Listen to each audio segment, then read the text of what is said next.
But 2014, 15க்கு அப்புறம் நம்ம ராணுவத்திற்கு வந்து முழு சுதந்திரம் வந்து கொடுத்தோம். அவங்க வந்து ராக்கெட் லாஞ்சர்ல ஃபைல் பண்ணாங்கன்னா, நீங்க பதிலுக்கு ராக்கெட் லாஞ்சர்ல ஃபயர் பண்ணுங்க.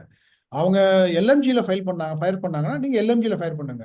அவங்க வான்வெளி தாக்குதல் நடத்தினா, நீங்களும் வான்வெளி தாக்குதல் நடத்துங்க. அதாவது ப்ரொபோர்ஷனேட் ரெஸ்பான்ஸ் அப்படின்ற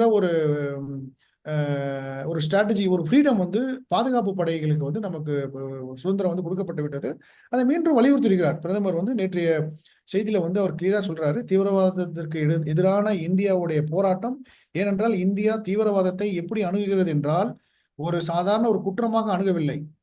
ஆனா ஒரு நாட்டின் மீதே, அது இந்தியாவின் மீதே தொடுத்த ஒரு போராகத்தான் அது எண்ணுகிறது. அப்படி எண்ணும் பட்சத்தில் அதை முறியடிக்கக்கூடிய முழு சுதந்திரம் ராணுவத்திற்கு வந்து கொடுக்கப்பட்டு விட்டதாகத்தான் அவருடைய உரையிலே நம்ம தெரிஞ்சுக்கக்கூடிய விஷயமாக நான் பாக்குறேன்.